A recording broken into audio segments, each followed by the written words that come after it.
சிவசம்பு அவர்களிடையே இருக்கிறார். நான் அவரை அப்பொழுது சொல்ல மறந்துவிட்டேன். நான் சிவசம்பு அவர்கள் சிவசம்புடைய நன்றிகள் உங்களுக்கும். இப்பொழுது எனக்கு ஒரு துண்டு வந்திருக்கிறது, நேரத்தை கவனியுங்கள் என்று. அதில் ஒரு எச்சரிக்கை வந்திருக்கிறது, நீங்கள் நேரத்துக்கு புறப்பட வேண்டும் என்று. மாணவர்களை உங்களுக்கு நாங்கள் அந்த நேரத்தை கவனிக்க வேண்டும் என்று சொல்லி தந்தோமோ தெரியாது. ஆனால் இப்பொழுது நீங்கள் எழுதி வைத்திருக்கிறீர்கள். நீங்கள் எழுதி வைத்ததில் முக்கியமான பகுதிகளை பார்த்து முக்கியமில்லை அல்லது ஏற்கனவே சொல்லப்பட்ட விடயம் என்றால் அதை நீங்களாகவே சிலவற்றை தவிர்த்துக் கொள்ளலாம். அந்த வாய்ப்பு உங்களுக்கு இருக்கிறது. தயவு செய்து உங்களுடைய எண்ணத்துக்கு அதை பெற்று விடுகிறேன். நான் மிக விரைவாக முடிக்க வேண்டும். ஆகவே அங்கிருந்து பேசுவோம். நீங்கள் எழுந்து வருகிற நேரத்தை தவிர்ப்பதற்காக நீங்கள் அங்கேயே பேசலாம். ஆனால் மிக சத்தம் சரியாக வர வேண்டும் என்றால் நீங்கள் இங்கே வர வேண்டும். சரி, இப்பொழுது நான் அழைக்க இருப்பது செல்வி ஆரதி குமணன்.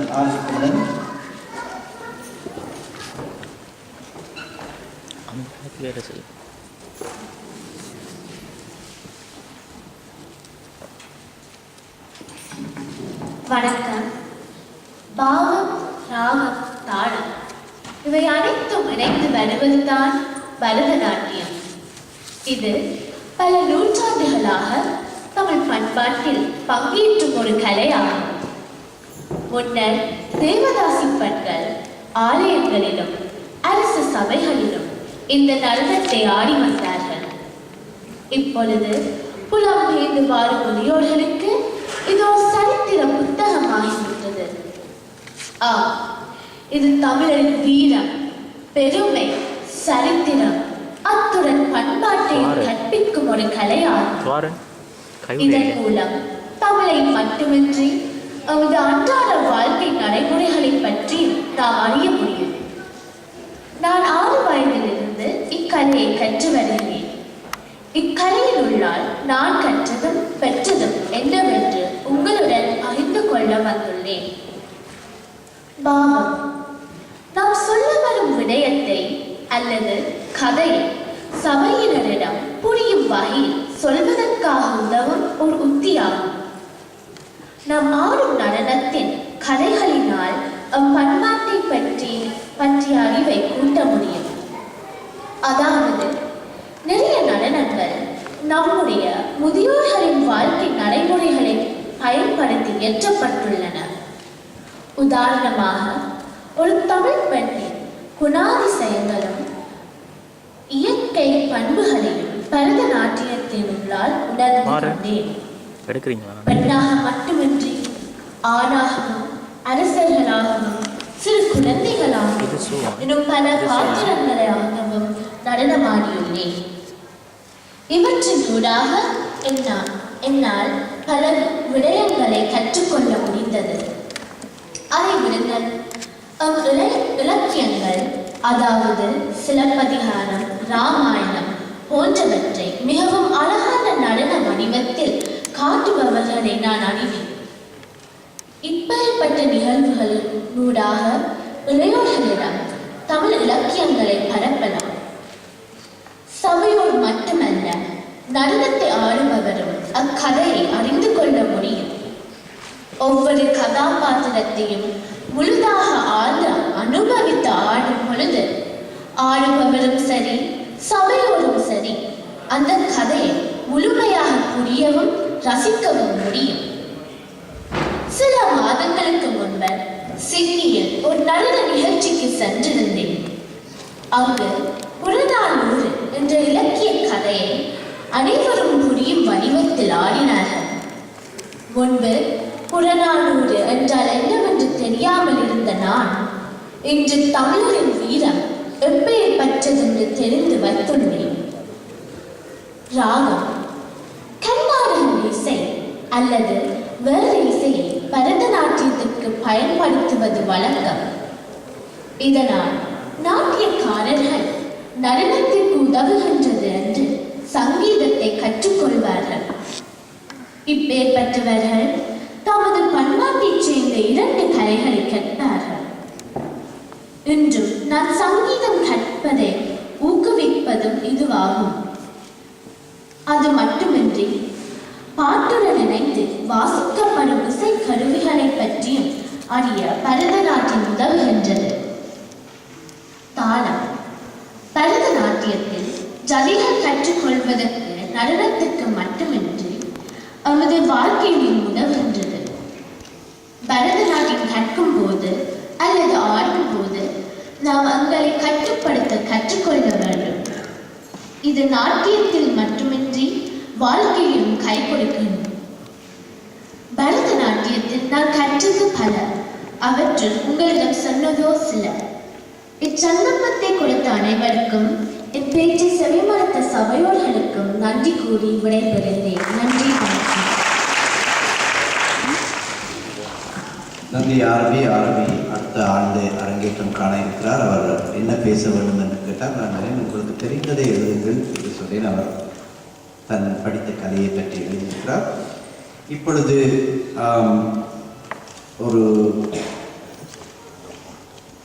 நான் அழைக்கப் போவர். இப்பொழுது 12ஆம் வகுப்பிலே அங்கே கோமசிலே படிக்கிறார் அக்ஷயா தவறாக.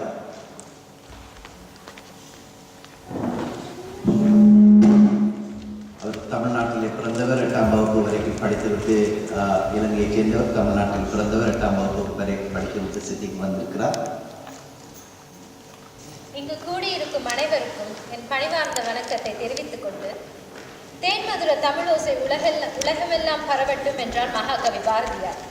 இப்பொழுது தேன்மதுர தமிழோசை தென்துருவத்திலும் பரவி இருக்கிறது. அவர் கூறியபடியே இந்தியாவில், இலங்கையில் வாழ்ந்து வந்த தமிழர்கள் இன்று ஐரோப்பிய நாடுகள், ஆசிய நாடுகள் என்று தமிழர் இல்லாத நாடே கிடையாது. ஒரு புலம்பெயர்ந்த நாட்டில் இருந்து கொண்டு பழைய கலாச்சாரத்தில் ஒன்றாகி இப்பொழுது நாம் வசித்து வருகின்றோம். வீட்டில் உள்ள தொலைக்காட்சியை போட்டாலே ஆங்கில நிகழ்ச்சிகள் தான். இந்த நிலையில் தமிழை பேண உதவும் வகையில் தொடர் நாடகங்கள் வெளிவருகின்றன. இவ்வாறு தொடர் நாடகங்கள் பார்ப்பதனால் உள்ள நன்மை தீமைகள் என்னென்னவென்று முற்றாக ஆராய்ந்து உங்களுக்கும் எடுத்துரைக்க வந்துள்ளேன். தமிழ் தொடர் நாடகங்கள் என்று எடுத்தாலே முன்பெல்லாம் பெண்களிடம் தான் மிகப்பெரிய வரவேற்பு இருந்தது. ஆனால் இப்பொழுது ஆண்களும் பார்க்க ஆரம்பித்து விட்டனர். வெளிநாடுகளில் வாழும் அதிகமான தமிழ் மக்கள் தங்களுடைய பொழுதுபோக்கு சாதனமாக தொடர் நாடகங்கள் பார்க்கின்றனர். இது ஒரு சிறந்த பொழுதுபோக்கு சாதனமாக செயற்படுவதுடன் தமிழ் மொழியை மறந்து விடாமலும் வைத்துக் கொள்கிறது.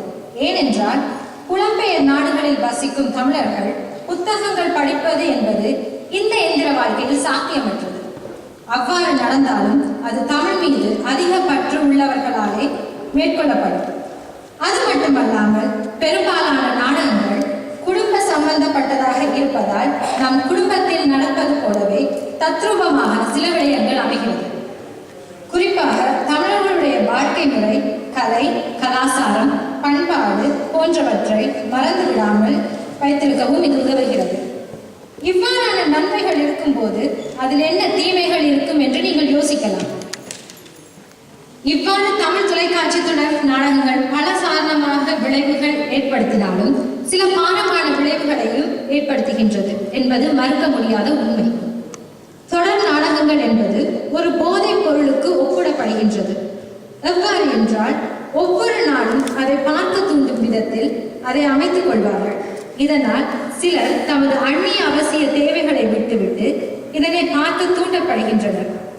தொடர் நாடகங்கள் அதிகமாக பிரச்சனைகளை வெளிக்காட்டுவதால், உதாரணமாக கணவன் மனைவி, அத்தை மருமகள், இது போன்ற பிரச்சனைகள் தமிழ் மக்கள் தொடர்களில் தொடர்ச்சியாக பார்ப்பதால் அவர்களுடைய மனதிலும் அவர்கள் அறியாமல் தனது சொந்த வாழ்வில் பிரச்சனைகள் ஏற்பட காரணமாக அமைகிறது. அது மட்டுமல்லாமல் ஒரு தினசரி வீட்டு வாழ்க்கையில் காலையில் பள்ளிக்கு செல்லும் நம் பிள்ளைகள் அம்மா என்று ஒரு 1000 தரம் கூப்பிடுவார்கள். சுற்றி என்ன நடக்கிறது கூட என்று தெரியாமல், ஒருவரையும் சரியாக கவனிக்காமல் நம் தமிழ் பெண்கள் அதில் மூழ்கி விடுவார்கள். இப்படி ஒரு பக்கம் இருக்க, வீட்டில் உள்ள முதியோர்கள் அதில் வரும் கதாபாத்திரங்களை பார்த்து ஆவேசப்படுவது, கோபப்படுவது போன்ற சில சுவாரஸ்யமான நிகழ்ச்சிகளும் நடக்கும். நம் தமிழ் பிள்ளைகள் கூடுதலாக நாடகங்களை வெறுப்பதற்கு காரணம் தொடர் நாடகங்கள் ஆரம்பிப்பதை கண்ணீரில் தான். இன்றைய சமுதாயத்தினர் நகைச்சுவையும் திகிலையும் தான் எதிர்பார்க்கின்றனர். அவர்கள் வேகமாக விஞ்ஞான சமூகத்தில் இருப்பதினால் தொடர் நாடகங்கள் பெரும்பாலும் முக்கியத்துவம் கொடுப்பதில்லை. அல்லது அல்லது அவர்களுக்கு ஏற்றவாறு நாடகங்கள் எடுக்க வேண்டும். இப்படி நன்மைகளும் தீமைகளும் இருந்தாலும் நாம் ஒன்றை புரிந்து கொள்ள வேண்டும்.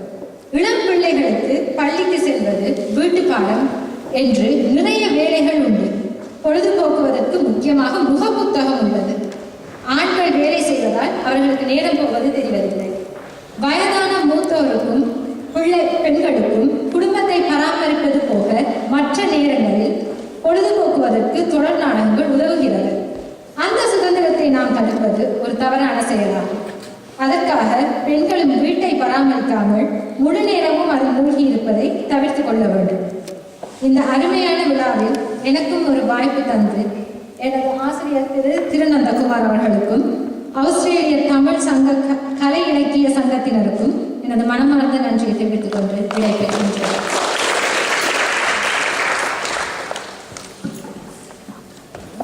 நன்றி அக்ஷயா. இப்பொழுது பாரதி தமிழ் பள்ளியில் இருந்து கீர்த்தனா தேவன். கீர்த்தனா.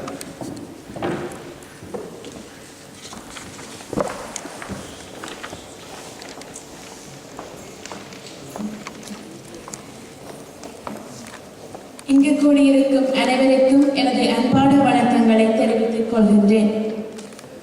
சாகா கலை தந்த மொழி, ஆரவாரங்கள் ஆர்ப்பாட்டங்கள் இல்லாமல் யுகங்கள் பல கண்ட மொழி, தனித்துவம் பெற்ற என்றும் அழியா புகழ் பெற்ற மொழி, நம் தாய்மொழியாம் தமிழ் மொழியின் சிறப்பினை எடுத்துரைப்பதில் பெரும் வகை கொள்கின்றேன். நாம் அறிந்த மொழிகளிலே தமிழ் மொழி போல இனிதானது எங்கும் காணோம் என்றார் பாரதி. தமிழ் மொழி இனிமை வாய்ந்தது மட்டுமல்ல, சிறப்பு வாய்ந்ததும் கூட. தமிழ் மொழி மிகவும் தொன்மையானது, இது யாவரும் அறிந்ததே. தமிழில் பல சிறப்புகள் உள்ளன. அதில் ஒன்று, தமிழ் மொழியில் தான் அதிகமான ஓரெழுத்து சொற்கள் இருக்கின்றன. குறிப்பாக தமிழ் எழுத்து மரபிற்கும் சொல் மரபிற்கும் பொருள் மரபிற்கும் யாப்பு மரபிற்கும் தனிப்பட்ட பல கூறுகள் உண்டு. அவை வடமொழிக்கு அமையாத தனிப்பட்ட கூறுகளாகும். இத்தனிப்பட்ட கூறுகளின் வழி ஆரிய குடும்பத்தை சாராத தனித்தன்மை வாய்ந்த திராவிட மொழி தமிழ் என்பது மெய்ப்படும். இது தமிழ் மொழியின் தொன்மையையும் பன்மையையும் காட்டுகின்றது. மேலும் உலக மொழிகளில் தமிழ் தனித்தன்மை வாய்ந்தது என்பதும் இதன் வழியாக பெறப்படும். தமிழர் வாழ்வு இலக்கியத்துவமிக்க வாழ்வாகும். புலவால் உணவாக்கி உடை நெய்து உண்மை நூல் வெளியிட்டு அதனை கற்பித்து உயர்ந்த நெறியுடன் விளங்கியோர் தமிழர். உடலுக்கு திண்மை பெற புறமோட்ட உணவும் ஒழுக்கமுடன் திகழ உடையும் உணர்வுகள் செம்மையுற நூல்கள் புனைந்தும் பரிமாறியுள்ளனர். தமிழரின் நூல்திறம் தனிச்சிறப்பு வாய்ந்தது. நூலில் கையாளும் தமிழ் சொல்லை தொல்காப்பியர் அளவிடுகையில் உயர்தினை எம்மனார் மக்கட் சுட்டே, அகலினை எம்மனார் அவரல பிறவே, ஆயிரத்தினையின் இசைக்குமென் சொல்லே என்கின்றார். சொல்லில் மட்டுமல்ல, வாழ்வியல் சமூக பண்பாட்டிலும் ஒரு வரையறை ஒழுங்கை பின்பற்றி வருபவர்கள் தமிழர்கள். தமிழில் சிறப்பு வாய்ந்த நூல்களை நோக்குமிடத்து உலக பொதுமறையாம் திருக்குறளின் சிறப்புகள் யாவரும் அறிந்ததொன்றே. இதைவிட அகநானூறு, புறநானூறு மற்றும் தமிழ் மொழியின் ஐம்பெரும் காப்பியங்களான சிலப்பதிகாரம், மணிமேகலை, குண்டலகேசி, வளையாபதி, சீவக சிந்தாமணி ஆகியவை தமிழ் மொழியின் சிறப்புகளை உலகுக்கு பறைசாற்றி வருகின்றன. 3000 ஆண்டுகளுக்கு முன்புள்ள நூல்களில் இன்று நம்மிடையே சிறிதும் அழியாமல் முழுவதுமாக கிடைத்துள்ள நூல் தொல்காப்பியம் ஒன்றே. அதற்கு முன்னும் பல இலக்கண நூல்கள் தோன்றியிருக்கின்றன. 3500 ஆண்டுகளுக்கு முற்பட்டது என உறுதியாக நம்பப்படும் நூல்களில் அகத்தியம் எனப்படும் இலக்கிய நூல் ஒன்று. தமிழகத்தில் 3 கடற்கோள்கள் அடுத்தடுத்து தோன்றி கடல் நீர் நாட்டிற்குள் புகுந்து தமிழர் நிலப்பரப்பை, மக்களை, தமிழ் சுவடிகளை அழித்து விட்டனர் என்றும், இது நடந்த காலம் முறையில் 3000, 5000, 9000 ஆண்டுகள் எனவும் கூறப்படுகிறது. மேலை நாட்டினர் இதனை மறுத்து 2 கடற்கோள்கள் தான் ஏற்பட்டன என கூறுகின்றனர். தமிழ் நூல்கள் அழிந்த காலத்தையே நம்மால் சரியாக அறிய முடியாத போது அது தோன்றிய காலத்தை எவ்வாறு அறிவது? அதற்கு முன்னே இலக்கணம் தோன்றிய காலம், அதற்கு முன்னே மொழி தோன்றிய காலம் எப்பொழுது என்பதை எவர் அறிந்து கூற இயலும். ஏதேனும் கூற வேண்டுமானால் தமிழ் மொழி தோன்றிய காலத்தை அறிந்து கூறுவது மனித அறிவிற்கு அப்பாற்பட்டது என்றுதான் கூறியாக வேண்டும். இதனால் தான் தமிழ் மொழியை கல் தோன்றி மண் தோன்றா காலத்தில் முன் தோன்றிய நம் மூத்த மொழி தமிழ் மொழி என கூறி அதனை சிறப்பிப்பது வழக்கம். உலகின் தொன்மையான மொழிகளில் ஒன்றியென பெருமைப்பட்டுக் கொள்ளும் தமிழ் மொழியின் இன்றைய நிலையை பார்த்தால் மிகவும் சோகம்தான். பல சிறப்புகள் வாய்ந்த தமிழ் மொழியை பேசுவதற்கே பலர் தயங்குகின்றனர். எதிர்காலத்தில் தமிழின் சிறப்பு தொன்மையில் இல்லை, அதன் தொடர்ச்சியில் தான் உள்ளது. எனவே தமிழை காப்பாற்ற வேண்டிய காலமும் கடமையும் இப்பொழுது நம் கையில் தான் உள்ளது என்று கூறி எனது உரையை நிறைவு செய்கிறேன். நன்றி. நன்றி கீர்த்தனா. கீர்த்தனா பாரதி அகாடமியில் இருந்து வந்திருந்தார். இப்பொழுது டிஷானி கௌரிதாஸ். டிஷானி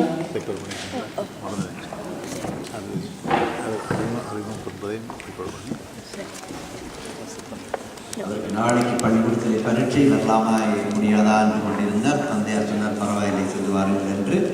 டிஷானி. எழுத்தாளர் விழாவுக்கு வருகை தந்திருக்கும் அனைவருக்கும் எனது பணிவான வணக்கம். எனது பெயர் டிஷானி கௌரிதாசன். நான் சிட்னியில் ஹோம்புஷ் தமிழ் கல்வி நிலையத்தில் 11ஆம் வகுப்பில் தமிழை கற்று வருகிறேன். இன்று நான் உங்கள் முன் எடுத்துக்கொண்ட விடயம் தமிழர் அடையாளம். எங்கள் தமிழினத்தின் அடையாளமான தமிழ் மொழியினை புலம்பெயர்ந்த நாடுகளில் பேண போகிறோமா, அல்லது தமிழ் மொழியை தெரியாத தமிழர்களாக சொந்த அடையாளத்தை தொலைத்து சமூகமாக வாழப் போகிறோமா? எமது மொழியை தாய்மொழி என்றும் எமது நாட்டை தாய்நாடு என்றும் கூறுவோம். தாயில்லாமல் நாம் இல்லை. எமது அடையாளமான தாய்மொழியை மறைப்பதும் எமது கலாச்சாரத்தை மறைப்பதும் நாம் எமது தாய்மொழியை தொலைப்பதற்கு சமமாகும் அல்லவா? புலம்பெயர்ந்து வாழும் நாம் ஒருவரை எவ்வாறு அடையாளம் காண்கிறோம்? அவர் பேசும் மொழியினை அல்லது அவரின் பாரம்பரிய உடையினை கொண்டு அடையாளம் காண்கிறோம். உலகெங்கும் சிதறி வாழும் நாம் வாழும் நாடுகளில் பேசப்படும் மொழியை கற்ற வேண்டிய நிர்பந்தத்தில் ஆகிறோம். ஆனால் எமது உறவினர்களோடு உறவாட உதவுவது நமது இனிய தமிழாகவே இருக்க முடியும். எமது பண்பாடு, பழக்க வழக்கங்கள், நம்பிக்கைகள், விழுமியங்கள் பேணப்பட மொழி தேவை. எமது தாய்நாட்டில் ஆங்கிலேயர் ஆதிக்கத்தில் கூட நாம் எமது அடையாளத்தை பாதுகாக்க போராடி வந்துள்ளோம். புலம்பெயர் நாட்டில் உள்ள வாழ்க்கை முறையால் கவரப்பட்டு அந்த வகையில் நாம் வாழ முற்பட்டால் எமது அடையாளத்தை இழக்க நேரிடும். சம்பந்தர் சாமாகலாம், சமயத்தில் ராமனும் ராமாகலாம். ஆனால் தமிழர் ஆங்கிலேயராக மாற முடியாது. சிலர் தமது அடையாளத்தை மறைத்தும் மறந்தும் இங்கு வாழ்கிறார்கள். ஆனால் அவர்களுக்கு ஆபத்து வரும்போது அம்மா என்றுதான் கத்துவின மொழிய மம்மி என்று கத்த மாட்டினோம். இந்நிலையில் முதலில் பலியாவது தாய்மொழியும் தமிழ் பண்பாடுமாகும். இவ்வாறு நீங்கள் கொலவெறி தான் என்று அந்த தாய்மொழியை பலியாக விரும்புகிறீர்களா? இந்நிலைக்கு எவரும் ஆளாகக்கூடாது என்றுதான் என்பவர்கள் இங்கு தமிழ் பாடசாலைகளும் நூல் நிலையங்களும் உருவாக்கி அந்த சந்ததி தமிழையும் பண்பாட்டையும் அறிந்து தமிழர் என்று பெருமையுடன் தலை நிமிர்ந்து வாழ வேண்டும் என்று செயல்படுகிறார்கள். மேலும் இங்கு உள்ள தமிழ் ஊடகங்கள் தமிழுக்கும் பெரியவர்களுக்கும் செய்து வரும் சேவையை பாராட்டத்தக்கது. கல் தோன்றி மண் தோன்றா காலத்துக்கு முன் தோன்றிய மொழி நம் தமிழ் மொழி. மொழி ஓரிடத்தில் விழி எனப்படும். தொன்மையான மொழிகளுள் நமது தமிழும் ஒன்று. அது மட்டுமல்ல,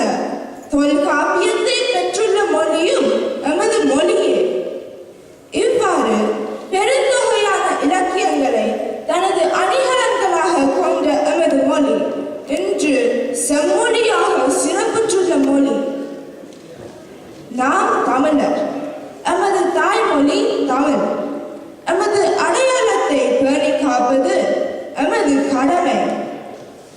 தமிழ் நம் அடையாளம் என்று நாம் எல்லோரும் பெருமைப்பட வேண்டும்.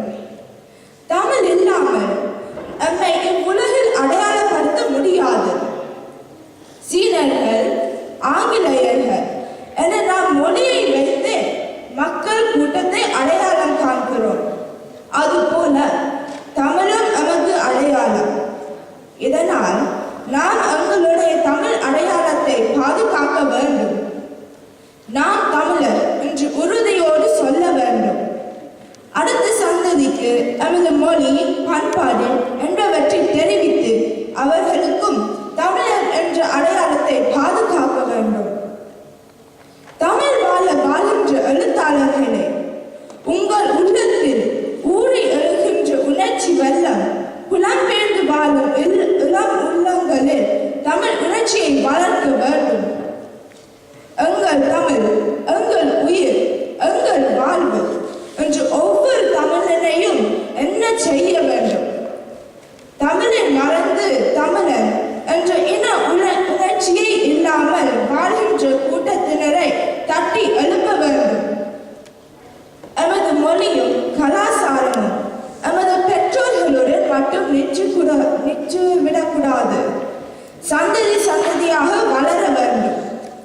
தமிழர் என்று சொல்லடா, தலை நிமிர்ந்து நின்றடா என்று சொல்லிக்கிடங்க நாம் எல்லோரும் நமது தாய்மொழியான தமிழையும் கலாச்சாரத்தையும் வளர்த்து நமது அடையாளத்தை நிலைநிறுத்த வேண்டும். தேமாதுர தமிழோசை உலகமெல்லாம் பரவும் வகை செய்தல் வேண்டும் என்று கூறி உங்களிடமிருந்து விடை பெறுகிறேன். நன்றி, வணக்கம். நன்றி திஷானி. உங்களுக்கு தெரியும், தமிழ் பாடசாலைகளில் இந்த நாடகங்களை நடத்துகிறார்கள், பிள்ளைகளுக்கு பயிற்றுவிக்கிறார்கள். திஷானி நான் 2 வயதிலிருந்து 2ஆம் வகுப்பிலிருந்து எனக்கு தெரியும். ஹோமிஷ் பள்ளியிலே அவருடைய இந்த தமிழ் உச்சரிப்பும் தமிழ் பேச்சும் அல்லது தமிழ் பேசுகின்ற முறையும் அந்த ஒரு நாடக பாணியும் இருக்கின்ற அது பள்ளிக்கூடத்திலே அந்த பயிற்சி தான். பள்ளிக்கூடங்களில் அந்த நாடகத்தை பயிற்சி பிள்ளைகளை எப்படி எல்லாம் தமிழை பேச வைக்கிறது என்பதற்கு ஒரு நிதர்சனமான உண்மை திஷானி இப்பொழுது பேசி பார்த்தீர்கள். இது போல எல்லா பள்ளிக்கூடங்களிலும் மாணவர்கள் உருவாகி இருக்கிறார்கள். இப்பொழுது மதுஷா ஆனந்தராஜா பாரதி அகாடமியிலிருந்து மதுஷா.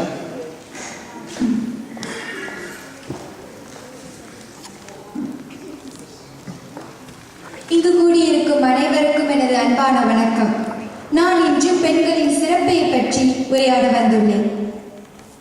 இவ்21ஆம் நூற்றாண்டில் சமுதாய முன்னேற்றத்திற்கு ஒரு முக்கிய காரணமாக இருப்பதே நம் மாதர் குலம். மங்கையராக பிறப்பதற்கே நல்ல மாதிரம் செய்திட வேண்டும் அம்மா என்று பெண்ணின் பிறப்பையே சிறப்பாக சொல்லியுள்ளார் கவிமணி தேசிய விநாயகம் பிள்ளை. இறைவனது படைப்பான ஆண் பெண் இருவருமே பிறப்பால் சமமானவர். ஆனால் சமுதாயத்திலோ ஆண்கள் உயர்ந்தவர்கள் என்றும் பெண்கள் தாழ்ந்தவர்கள் என்றும் கருதப்பட்டது. தொட்டிலையாட்டும் கைதான் உலகையாடும் என்பதை மறந்து அடுப்பூதும் பெண்களுக்கு படிப்பதற்கு என்று சமுதாயத்தில் ஒதுக்கி வைத்தனர். அடிப்படை கல்வி, தனிச் சுதந்திரம் கூட கொடுக்காமல் அடிமைப்படுத்தி வைத்திருந்தனர். திரை வழிபாட்டில் ஈடுபட்டிருந்த அவர்கள் சிவன் சக்திக்கு அளித்த இடத்தை மறந்தனர். கல் தோற்றா மண் தோன்றா காலத்திற்கு முன்னே தன்னில் சரிபாதியை சக்திக்கு கொடுத்து அவ்வடிவத்தை அர்த்தநாதீஸ்வரர் என்று அழைக்க செய்தார் நாம் வணங்கும் சிவபெருமான். அக்காலத்தில் அன்பின் பண்பே பெண்மை, மரத்தின் வடிவே பெண்மை, வளர்ச்சிக்கும் பெண்ணே, வாழ்விக்கும் பெண்ணே என்றனர். பெண்ணையும் அவளது தாய்மையையும் குறிப்பிட்டு அவளை தியாகத்தின் சின்னமாகவும், கடமையின் காப்பாகவும், பொறுமையின் இருப்பிடமாகவும், சக்தியின் வடிவாகவும் போற்றினர். பெண்ணவளை வாழ்க்கைக்கு துணையாகவும் வாழ வைக்கும் தாயாகவும் கருத வேண்டிய காலகட்டத்தில் பெண்ணடிமை தலை தூக்கி இருந்தது. இந்நிலையை பார்த்து பாரதி பட்டங்கள் செய்வதும் சட்டங்கள் ஆள்வதும் பாரியில் பெண்கள் நடத்த வந்தோம். எட்டும் அறிவினில் ஆணுக்கு இங்கே பெண் இளப்பிள்ளை கான் என்றார். அன்று பாரதியின் கண்ணோட்டத்தில் பெண்ணானவள் நிமிர்ந்த நடையும் நேர்கொண்ட பார்வையும் நிலத்தில் யாருக்கும் அஞ்சாத நெறிகளுடனும் இருத்தல் வேண்டும் என்றார். இதனை அடிப்படையாக கொண்டே நம்மில் பல பெண்கள் அச்சிறையில் இருந்து வெளியேறி பாரதி கண்ட புதுமை பெண்களாக வாழத் தொடங்கினர். பெண்ணின் முன்னேற்றத்திற்கு முதற்படியே கல்வி. பெண்ணும் படிக்கலாம், பெண்ணும் வேலையில் அமரலாம் என்று சட்டம் சொன்ன பொழுதுதான் பெண்ணின் சுதந்திர பயணம் ஆரம்பித்தது. அங்கிருந்து பயணித்து இன்றோ பெண்கள் சமூகம், அரசியல், பொருளாதாரம் போன்ற துறைகளில் முன்னிடத்தில் இருக்கின்றனர். ஆண் பெண் என்ற வேறுபாடு நீங்கி ஆணுக்கு பெண்ணும் பெண்ணுக்கு ஆணும் துணைவர் என கொண்டனர். இங்கு பெண்ணில்லா துறை எங்குண்டு? சமைக்கின்ற கரங்களும் சரித்திரம் படைக்கும் என்பதை உறுதிப்படுத்தி இருக்கின்றனர் நம் பெண்கள் என்று கூறி விடைபெறுகிறேன். நன்றி, வணக்கம்.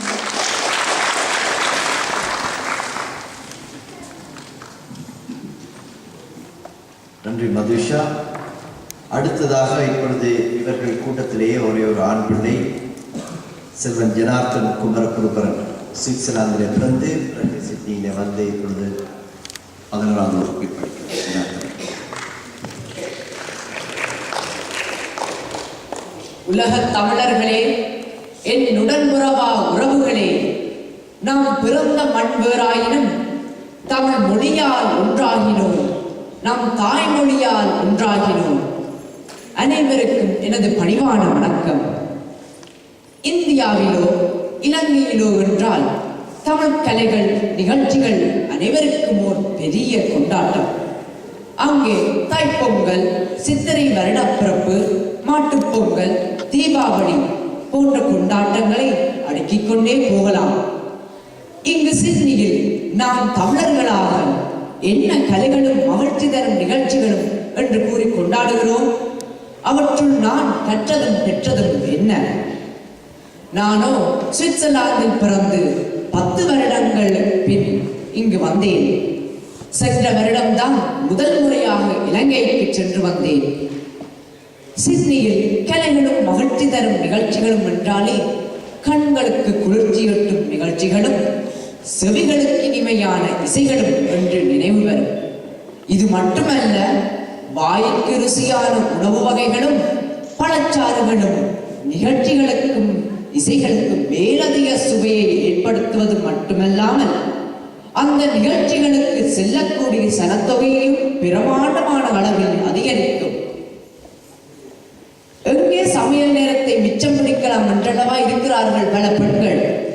அவர்களுக்கு இது ஒரு அரிய சந்தர்ப்பம் அல்லவா? ஆண்கள் பணத்தை செலவு பண்ண பஞ்சிப்பட்டாலும் பெண்கள் வாருங்கள் வாருங்கள் என்று இழுத்து கொண்டே செல்வார்கள். இப்படி பலர் வருவதால் தான் நடக்கும் நிகழ்ச்சிகளை ஆனந்தமாக கொண்டாட முடிகிறது. சிட்னியில் இதுவரை தமிழ் பாடசாலை கலை விழா, வாணி விழா போன்றவற்றை கொண்டாடி மகிழ்ந்த நமக்கு சென்ற மாதத்திலிருந்து சித்திரை திருவிழா என்ற நிகழ்ச்சியை ஆரம்பித்துள்ளார்கள் தமிழ்கலை மற்றும் பண்பாட்டுக் கழகத்தினர். இந்த விழாவில் முத்தமிழாகிய இயல், இசை, நாடகம் அனைத்தையும் கண்டுகளிக்க முடிந்தது. இத்திருவிழாவில் அவ்வளவுதானா? சிட்னியில் பல வருடங்களுக்கு பிறகு இந்திய தமிழர்களும் ஈழத்தமிழர்களும் ஒன்றிணைந்து நடாத்திய முதல் தமிழர் கொண்டாட்டமாகும். இக்கொண்டாட்டம் மதுரையில் மிகவும் ஆரவாரமாகவும் ஆர்வமாகவும் கொண்டாடும் விழாவாகும். சித்திரை திருவிழாவில் கிராமிய இசை சிகரம் டாக்டர் புஷ்பவனம் குப்புசாமி அவர்களும் திருமதி அனிதா குப்புசாமி அவர்களும் பிரதம விருந்தினர்களாக வருகை தந்திருந்தார்கள்.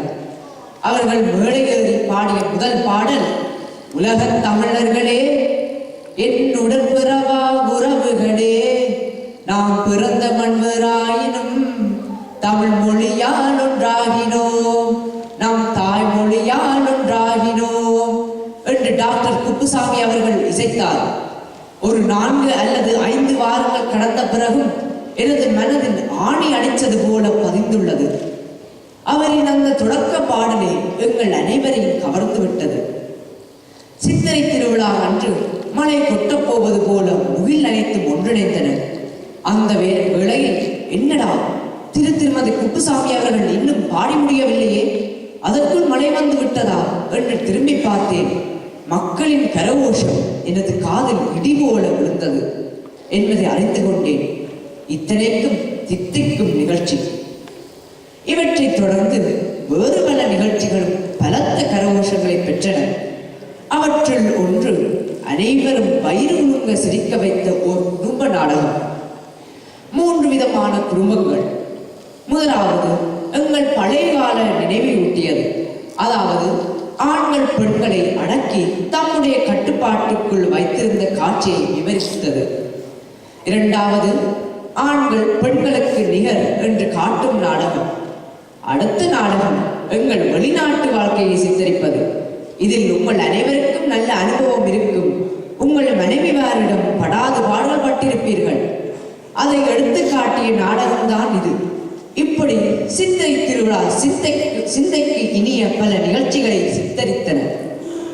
சித்தியில் தமிழ் கலைகளும் ஒன்றடங்கிய மிருதங்கம், சங்கீதம், வயலின், வீணை மற்றும் பரதம் போன்ற கலைகளை மாணவர்களுக்கு பயிற்றுவிக்க மிக சிறந்த ஆசிரியர்கள் இருக்கிறார்கள்.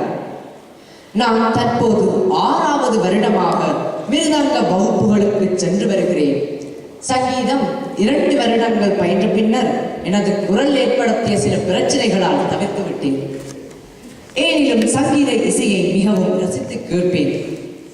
நீங்களே பார்த்திருப்பீர்கள், இசை ஒருவர் பாடும்போது உச்சரிப்புகள் ஆங்கில கலப்புகளுடன் பாடுவார்கள்.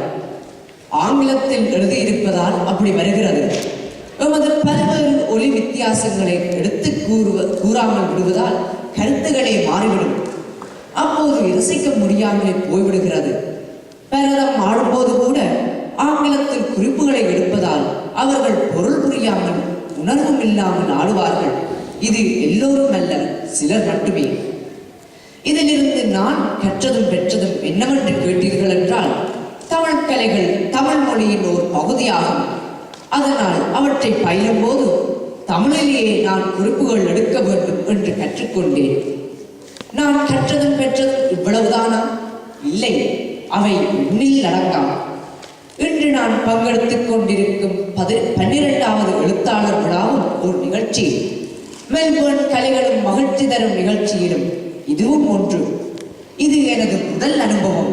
அப்படி இருந்தும் நான் இன்று கற்றதும் பெற்றதும் ஏராளமானவை.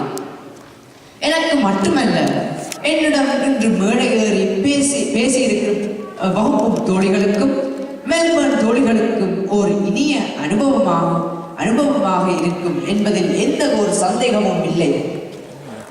இது மட்டுமல்ல, முன்பு பங்கு பற்றிய மேல் வகுப்பு மாணவர்களுக்கும் மறக்க முடியாத நல்ல அனுபவங்களை இவ்விழா மூலம் பெற்றுக்கொண்டார்கள். இவ்வாறு போன்ற மாணவர்களை ஊக்குவிக்கும் ஆஸ்திரேலிய தமிழ்கலை இலக்கிய சங்கத்தினருக்கு எனது நன்றிகளை தெரிவித்துக் கொள்கிறேன். இதுவரை எனது பேச்சை அமைதியாக செவிமடுத்த உங்கள் அனைவருக்கும் எனது நன்றியை தெரிவிப்பதோடு, இந்த விழாவில் எனக்கும் பேச சந்தர்ப்பம் அளித்த ஆஸ்திரேலிய தமிழ்கலை இலக்கிய சங்கத்தினருக்கும் எனது மனமார்ந்த நன்றிகளை தெரிவித்து விடைபெறுகிறேன். நன்றி, வணக்கம்.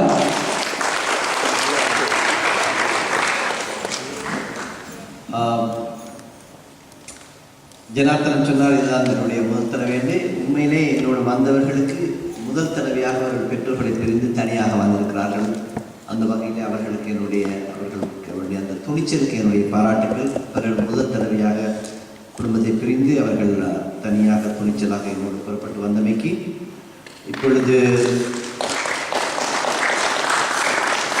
பாரதி அகாடமியிலிருந்து செல்வி மதுஷா சண்முகராஜ்.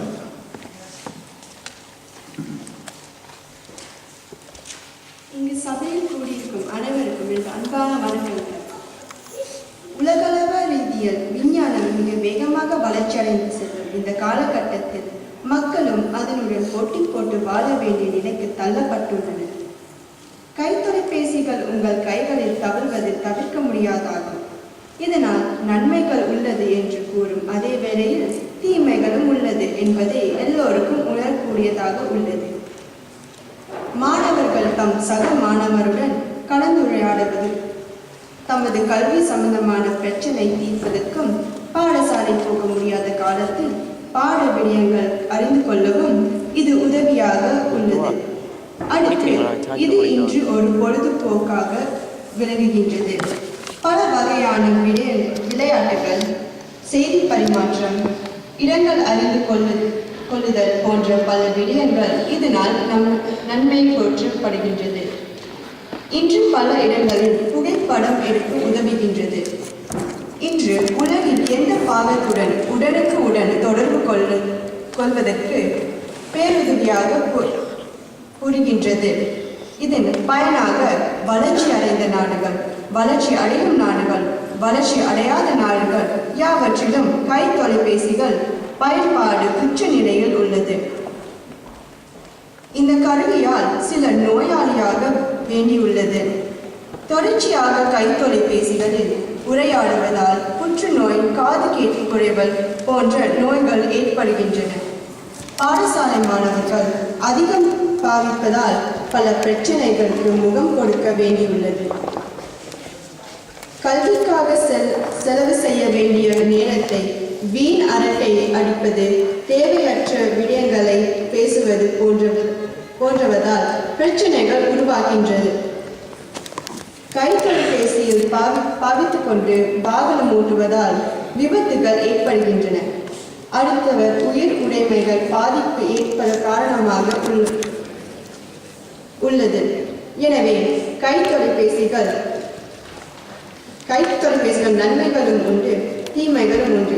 ஆனால் சரியாக முறையில் சிந்தித்து பாவிப்பதால் தீமைகள் தவிர்த்து கொள்ளலாம். நன்றி.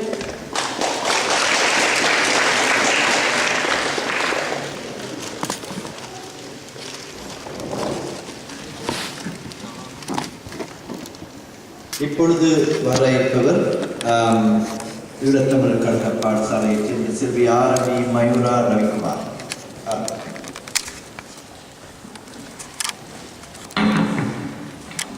சபையினர் அவர்களுக்கும் என்னுடைய கருத்தை பகிர்ந்து கொள்ளும் அனைவருக்கும் எனது வணக்கங்கள். நாட்டார் பாடலை பற்றி உங்களுடன் எனது கருத்துக்களை பகிர்ந்து கொள்ள விரும்புகிறேன். 20ஆம் நூற்றாண்டில் தமிழ் இலக்கியத்திற்கு ஈடு இணை என்ற வகையில் வளமூட்டிய அமரகவி பாரதியார் உயிர்ப்பாட்டு என்னும் தனது குறுங்காவியத்தில் தான் தன்னை இழந்த நிலையை படமாக சித்தரிக்கும் ஒரு இடம். ஏற்ற நேர்பாட்டின் இசையினிலும் நெல்லிழைக்கும் கோட்கொடியில் பூக்குமர கொஞ்சம் ஒலியினிலும் சுண்ணமிடிப்பார் தம் சுகமிகுந்த பண்களிலும் பண்டை மணவார் பலகுபல பாட்டினரும் வட்டமிட்டு பெண்கள் வளைகரங்கள் தாமதிக்க கொட்டி இசைத்திருமோர் உத்தமுத பாட்டினிலும் நாட்டினிலும் காட்டினிலும் நாளெல்லாம் நன்றொலிக்கும் பாட்டினிலும் நெஞ்சை பறிகொடுத்தேன் பார்வை. குயில் பாடுவதாக அந்த மகாகவியின் நெஞ்சகத்தில் நிறைந்து கிடந்ததெல்லாம் நாட்டுப்புற பாடல்களை அலங்கரித்த இசை கோலங்கள் என்பதை நாம் வெளிப்படையாக விளங்கிக் கொள்ள முடிகிறதல்லவா அன்பர்களே? தமிழ் இசையின் ஆதார வடிவமாய் திகழும் இசை பாடல்களின் வரலாற்று வளர்ச்சியை உற்று நோக்கும் இடத்தில் பல்வேறு காலப்பகுதிகளிலே தமிழ்நாட்டில் வழங்கி வந்த நாட்டுப்புற பாடல்கள் தான் உயிர் ஆதாரமாயும் உந்து சக்தியாகவும் அமைந்திருக்கின்றன. கூத்துடன் கூடி வளர்ந்த இசைகளை தொடக்கத்தில் இருந்தே நாட்டார் இலக்கியங்களாலேயே தன்னை வளப்படுத்தி கொண்டது. சமுதாயத்திலே காலப்போக்கில் ஏற்பட்ட சமூக வர்க்க வேறுபாடு காரணமாக உழவோர், உழவுத்து உண்போர் என்னும் அடிப்படையான வர்க்க பிரிவினை உண்டாகிய பின்னர் கூட்டு வாழ்க்கையில் இருந்து அந்நியப்பட்ட ஒரு உயர் வர்க்கம் தொடங்கியது. உழைப்பிலிருந்து விடுபட்ட அவ்வர்க்கத்தினர் தூய கலைகளையே சுவைக்கும் நிலைக்கு தள்ளப்பட்டனர். புராதன தமிழ்நாட்டிலே கூட்டு வாழ்க்கையில் ஈடுபட்டிருந்த மக்களின் சொத்தாக திகழ்ந்து அவர் விட்டு சென்ற அருஞ்செல்வமாக விளங்கி வந்த நாட்டுப்புற பாடல் மரபினரின் இளங்கோடிகள் தமது காலத்திலும் வாழ்ந்த நிலையில் இருந்த பாமர மக்களின் இசை கோலங்களையும் ஆதாரமாக கொண்டு குன்றக்குறவை, வேட்டுவெளி, ஆட்சியர் குறவை முதலிய அற்புதமான இசை பாடல் பகுதிகளை ஆக்கினர். பக்தி பாடல்கள் முதலாக இறைவனை துதித்த நாயன்மார்களும் குறிஞ்சி, சீகாமணி, செவ்வழி, நட்டபாடை, வியாழ குறிஞ்சி முதலிய பண்களிலே தமது பாடல்கள் பலவற்றை அமைத்து வெற்றி கண்டனர். விஜயநகர பேரரசு காலப்பகுதியிலும் புறம், புறவஞ்சி, உலத்திப்பாடல், பள்ளு முதலிய இலக்கிய வகைகள் தோன்றுவதற்கு பாமரராக கொள்ளப்பட்ட மக்கள் வாழ்க்கையிலே அடிநிலையாக அமைந்தது. சோழ பேரரசு வீழ்ச்சிக்கு பின்னர் நாட்டார் இலக்கியமும் இசையுமே ஆக்க சக்திக்கு அடிப்படை ஆதாரமாக விளங்கின. உணர்ச்சியினால் உந்தப்பட்டு பாடப்பட்ட பக்தி பாடல்கள் மட்டுமின்றி தத்துவ சார்புடைய நூல்களும் நாட்டார் பாடல்களினால் பாதிக்கப்பட்டுள்ளன. நவயுகத்தின் தலைமை கவிஞனான நம்மவரால் போற்றப்படும் மகாகவி பாரதியார் நாட்டார் இலக்கியங்களையும் தழுவியே அற்புதமான பாடல்களை ஆக்கினார். வழிநடை சிந்துக்கள் முதல் வண்டிக்காரன் பாட்டு வரை சமூக வாழ்க்கையில் வழங்கிய பாமர பாடல்களை எல்லாம் பற்றுக்கோடாக கொண்டு புதிய புதிய பொருளுக்கு வடிவங்களை ஏற்ற வகையில் பயன்படுத்தினார். அதனால்தான் அவரால் தன் ஆக்கங்களை சுவை புதிது, பொருள் புதிது, சொல் புதிது என்று துணிந்து கூற முடிந்தது. அரசியல் நலிவு பெற்ற காலங்களில் மக்களின் பேச்சு வழக்கில் இருந்த சொற்களையும் பேச்சு ஓசையையும் பெற்று கவிஞர் தமது செய்யுட்கள் வலிமை உள்ளவனவாய் ஆக்கினார்கள். பட்டுக்கோட்டை கல்யாண சுந்தரம் திரைப்பட பாடல் இயற்றுவதில் பெரும் மாற்றத்தை புகுத்தினார். தஞ்சாவூர் கிராமத்தின் பின்னணியாக கொண்ட சுந்தரம் திசை தவறி பயணம் செய்த திரை உலகை நேர்வழிக்கு அழைத்து சென்ற பெருமைக்குரியவர். தூங்காதே தம்பி தூங்காதே என்ற பாடல் எந்த காலத்திற்கும் பொருத்தமாக இருப்பது போல் அவரது அத்தனை பாடல்களும் அடிநிலை மனிதனும் விளங்கிக் கொள்ளும் சொற்கோட்பு மாலையாக கேட்பவன் மனதில் எதையோ அழுத்திவிட்டு போவதாக அமைவன. பாரதிக்கு பின்வந்த ஆற்றல் மிக்க கவிஞர்களில் ஒருவராக கருதப்படும் அவர் நாட்டுப்புற பாடல்களை திரையுலகில் புகுத்தியதால் திரையுலகம் வேறு பெற்றது.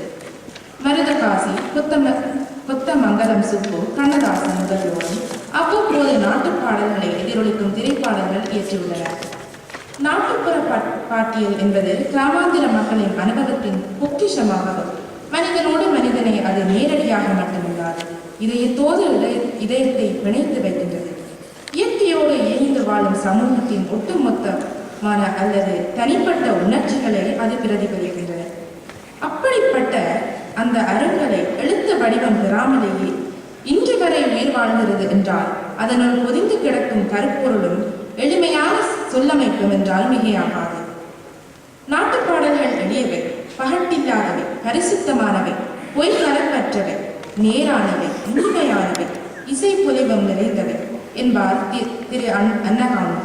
இவை மகிழ்ச்சியாக பாடப்படுபவை, மகிழ்ச்சியிலும் பாடப்படுபவை, துக்க உலகமாகவும் ஒப்பாரியாக தொழில் அசதியை போக்கவும் வசை பாடவும் திருமண பேச்சு, திருமண வாழ்த்து என்றெல்லாம் கிராமிய வாழ்வியலின் ஆத்ம வெளிப்பாடாக பரிணமிப்பவை.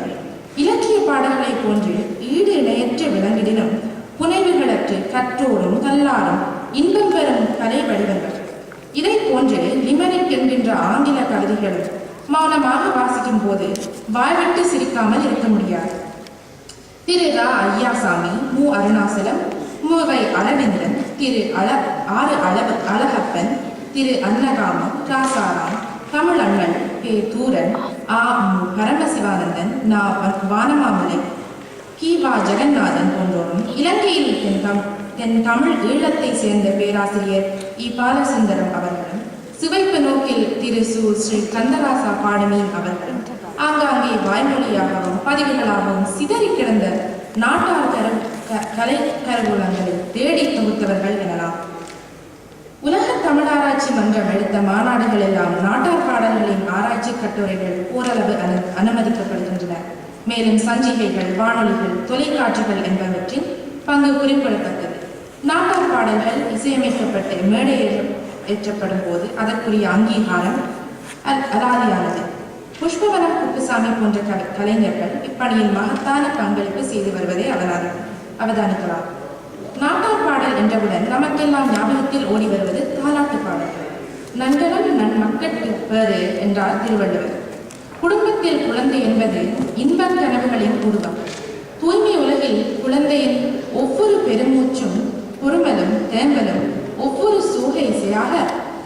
இந்த நிலையிலேதான் மலை மீதிருந்து பாயும் வெள்ளருவியை போல் உள்ளங்கவர் இசை தாயுள்ளத்தின் கூற்றாகிறது, தாலாட்டும் கவிதையாகிறது என்று தாலாட்டின் பிறப்பை சிறப்பை எடுத்துக் கூறுவார் தமிழர். அன்பும் கற்பனையுமே நல்ல பல தாலாட்டுக்களை நாட்டில் உலவு விடுகின்றனர். குழந்தை இல்லாத தாய்ப்பட்ட துன்பம், குழந்தை பெற்றை வேண்டி செய்த அறங்கள் என தாலாட்டு பாடல்கள் பல. நாட்டார் பாடல்களும் தமிழ் இலக்கியமும் தமிழர் பண்பாட்டின் சிகரத்தில் தோன்றிய இரு நீரோடைகள். இவை சில சமயங்களில் ஒன்றோடொன்று கலப்பதுண்டு. அவ்வாறு கலக்கும் போது இலக்கியம் மறுமலர்ச்சி பெற்று பேராறாக ஓடுகின்றது. வேலைப்படு தாங்காது மன வெளிச்சியாக வந்து விழும் பாடல்கள் வசைவு செறிந்ததாக இருந்தாலும் சுவை மிக்கவை. தண்ணீர் கருத்திருச்சு, தவள சத்தம் கேட்டிருச்சு, புள்ளடுதிருச்சு, பொன்னியரே வெளவிடு என்று ஒரு மாடி மேய்க்கும் இறைச்சி தனது எசமானை வேண்டுகின்ற பிறகு. காதல் என்பது மனிதனது பருவ காலங்களில் வசந்த பாடல். ஆதாம் ஏவாள் தொடக்கம் அடுத்தாத்த அம்புஜம் வரை காதலை உயிராக எண்ணி வென்றவர்களும் தோல்வி பெற்றும் அத்தோல்வியே அவலச்சுவை ததும்பும் காவியங்களாக வலம் வருகின்றனர். வாழையடி உன் கூந்தல் வைரமடி பல்காவி, இளையடி நான் உனக்கு இறங்கலையே உன்மனசே என்ற பாடல் அவனது தவிக்கும் வாசைகளில் தாளங்களாகவும் ராகங்களாகவும் அமைகின்றன. எளிமையான சொற்கள், இதமான உருவங்கள், புதுமையான உவமைகள், புதுமையான உணர்வுகள். கட்டை விரலழகி என்ற கமுகம்பூ மார்பழகி, ஈச்சம் குருத்தழகி நீ இருந்து போனால் என்ன வரும் என்ற காதலின் இரண்டும் பாடும். கச்சா நடித்த பின்னே